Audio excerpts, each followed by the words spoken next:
Bonjour à tous, bienvenue dans votre cours Finance islamique et gestion des risques. Donc on commence, sans plus tarder, je commence tout d'abord par vous définir qu'est-ce qu'un risque. D'après l'Association des risques managers aux États-Unis, un risque est tout péril susceptible d'impacter une ressource utilisée dans un process qui aura forcément des conséquences sur l'atteinte des objectifs d'une organisation donnée. Le risk management est une démarche générale qui agit sur le risque pour le réduire. On agit sur les causes en adoptant un plan de prévention et où on agit sur les conséquences en adoptant un plan de protection. Il existe plusieurs normes en matière de gestion de risque dont on peut citer l'ISO 31000 version 2009 pour le risque industriel, le COSO 2 BAL 3 pour les établissements de crédit et Solvency 2 pour la compagnie d'assurance et de réassurance. Notre présentation s'articule autour des points suivants. Donc, quelle est l'importance de la gestion des risques en finance? Est-ce que les institutions financières islamiques encourent les mêmes risques que les institutions financières conventionnelles? Est-ce qu'on peut utiliser les mêmes modèles et instruments d'évaluation et de gestion des risques? Est-ce qu'elles ont les mêmes réglementations? Qu'en est-il de BAL 3 et des banques islamiques? Qu'en est-il de Solvency 2 et des assurances islamiques à Takaful? Je ne vous apprends rien en vous disant que le système économico-financier durant les 30 dernières années a connu un certain nombre de faillites, telles que la faillite des banques japonaises, les caisses d'épargne américaines Seven Loans, la banque Barings, le hedge fund LTCM, la société Enron, etc. Ce même constat peut être fait après la crise de 2007 des subprimes. Il y avait une forte instabilité des marchés qui a créé de nombreuses faillites dont on peut citer la faillite du premier groupe assurantiel mondial AIG, Lehman Brothers, DXA, General Motors, etc. Tout cela pour vous dire que ces catastrophes financières répétées, cette instabilité des économies et dépendance au marché, ces crises à répétition, montre bien, pointe de doigt l'importance de la gestion des risques liés à des activités, qu'elles soient industrielles ou commerciales. Il existe plusieurs modèles et outils pour la quantification et l'estimation des risques, dont on peut citer les plus utilisés. Le portefeuille diversifié de Markowitz, modèle d'évaluation des actifs financiers, modèle de facteurs multiples ou théorie d'arbitrage de Ross, mesure de risque extrême, théorie des copules et interdépendance des risques, comparaison entre les risques et théorie des ordres stochastiques, modèle structuré d'évaluation des risques de crédit, granularité de portefeuille, modèle de l'évaluation de risque, la théorie de fractal. À côté des modèles d'estimation, il existe des instruments de transfert et de gestion des risques sur le marché connus sous le nom des produits dérivés, dont on peut citer les forwards, les futurs financiers, les swaps, les turbos, les warrants, les options et les options composées. La crise financière internationale des subprimes, c'est en fait la jonction d'une politique monétaire purement expansionniste et une bulle spéculative dans l'un des compartiments des marchés hypothécaires américains dits de subprimes qui se présentent avec un océan de 600 milliards de dollars. Ces titres ont été mélangés et encapsulés dans des véhicules ad hoc pour donner lieu à des ABS, des Asset-Backed Securities, qui ont été retitrisés plusieurs fois pour donner lieu à des CDO, des CDO carrés, des CDO cubes qui ont été investis dans des hedge funds et d'autres types de fonds, ce qui a causé une instabilité de la finance internationale. Ce qui est surprenant, c'est que les EFI, les institutions financières islamiques, n'ont pas été touchées par cette crise, comme le montre le graphique suivant. Il y a une nette augmentation des actifs financiers islamiques entre 2006 et 2013 qui ont été multipliés par 3. À ce niveau, on peut se demander qu'est-ce que la finance islamique? Eh bien, c'est l'un des compartiments de la finance éthique qui s'édifie sur 5 piliers, 3 principes négatifs et 2 principes positifs.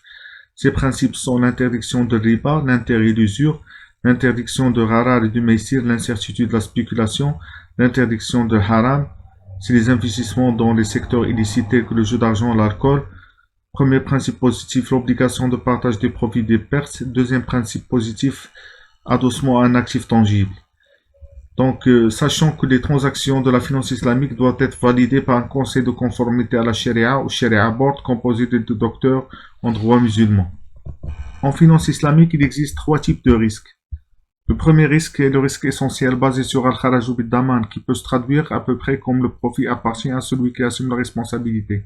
Cette maxime contient la notion pas de rendement sans risque, al-ghurm bil-ghurm, à la base de toute factualité économique et financière en islam.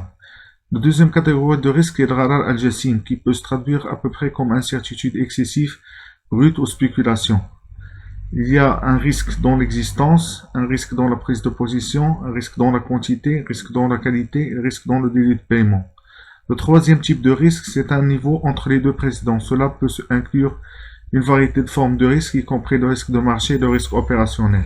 Lorsqu'on parle des risques encourus par les institutions financières islamiques, on fait référence à 2 catégories de risques. La première catégorie contient des risques qui sont supportés même par des banques conventionnelles. Et la deuxième catégorie des risques, elle contient des risques qui sont spécifiques à la banque islamique. On cite le risque de réputation, vu que la banque islamique a une réputation de banque orthodoxe sur laquelle est basée toute son activité. Le risque de référence, vu que les banques islamiques n'utilisent pas le taux d'intérêt, il est remplacé par le taux JJ sur le marché interbancaire pour calculer le rendement. Le risque commercial translaté, lorsque la banque islamique n'offre pas de rendement attrayant vis-à-vis des clients. Dans ce cas, les clients quittent les banques islamiques pour migrer vers les banques conventionnelles. Et le risque de conformité à la charia. Le processus de gestion des risques dans les banques est un processus itératif en 5 étapes. La première étape consiste en la quantification et l'hiérarchisation des risques. Deuxième étape, maîtrise des risques. Troisième étape, contrôle des risques. Quatrième étape, suivi des risques. Et la cinquième étape est l'identification des risques. En ce qui concerne les risques des principaux produits de la finance islamique, Murabaha, Ijara, Salam, Sisna, Mudaraba et Musharaka, on pourrait dire que le contrat le plus risqué est celui de Murabaha qui supporte le risque de rendement, le risque de matière première, le risque de change, le risque d'action. Et le contrat le moins risqué, c'est celui de Mudaraba qui ne supporte que le risque de change. En matière de régulation des institutions financières islamiques, l'IFSP est une institution basée à Kuala Lumpur en Malaisie. L'IFSP établit des normes prudentielles pour l'activité bancaire islamique. Exemple, l'IFSP 1, gestion des risques, l'IFSP 2, adéquation aux fonds propres, l'IFSP 3, gouvernance, l'IFSP 12, gestion de risque de liquidité. Il établit aussi des normes concernant les marchés de capitaux islamiques, l'assurance Takaful, les institutions financières islamiques. La réglementation prudentielle de Bâle 3 s'articule sur 3 piliers. L'exigence en fonds propres, la procédure de surveillance de la gestion de fonds propres et la discipline de marché. D'après une étude empirique de certains chercheurs indiens basée sur un échantillon de plus de 100 banques, il s'avère que les banques islamiques dépassent les exigences de fonds propres en matière du ratio de solvabilité moyen, du ratio Quartile 1 et le CET1.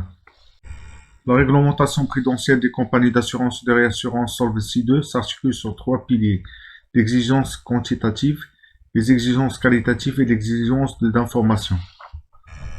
Solvency 2 incite fortement les compagnies d'assurance à la détention d'obligations et plus particulièrement les obligations d'État, ce qui se traduit par une forte pénalisation des assurances Takaful en termes d'exigence de capital réglementaire.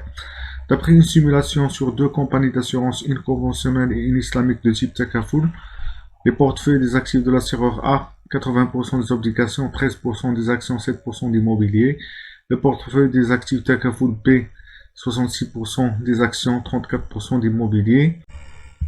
Au terme de la première année, l'assurance Takaful a 200% d'exigence en termes de capital. Au terme de la deuxième année, l'assurance Takaful a 300% d'exigence en termes de capital.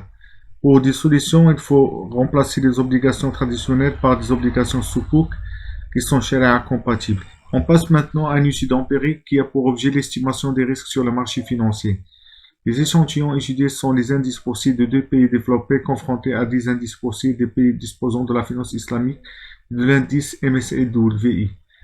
La méthodologie utilisée consiste premièrement à l'estimation d'un KPM, deuxièmement la construction de 2 indices, un islamique et un développé et analyse probabiliste, puis la construction des frontières efficientes selon le modèle Markovitch et finalement le calcul d'une VaR paramétrique. Le premier modèle à estimer, c'est le KPM, Capital Asset Pricing Model. Il est comme suit. L'espérance de Rx est égale à RF plus bêta RM moins RF. L'espérance de Rx est la rentabilité espérée de l'actif financier. RF risk-free, c'est le taux sans risque. Bêta, c'est le bêta de l'actif financier. Et RM, la rentabilité espérée du marché. Le graphe suivant. Dans la construction de 2 indices islamiques et développés, on peut remarquer une corrélation positive entre les 2 indices.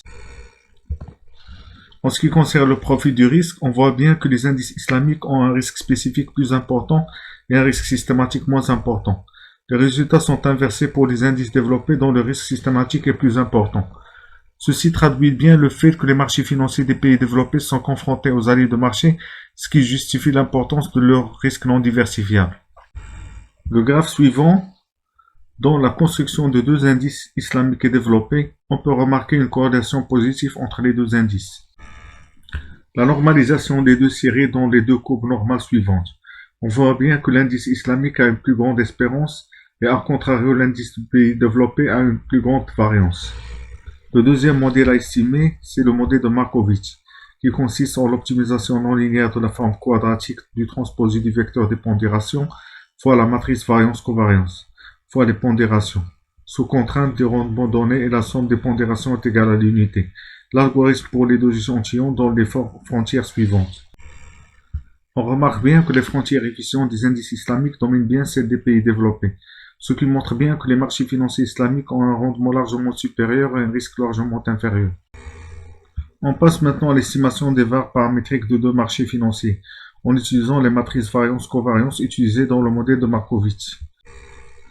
Après comparaison des deux VAR paramétriques, on voit bien que la VAR des marchés développés est supérieure au VAR des marchés islamiques.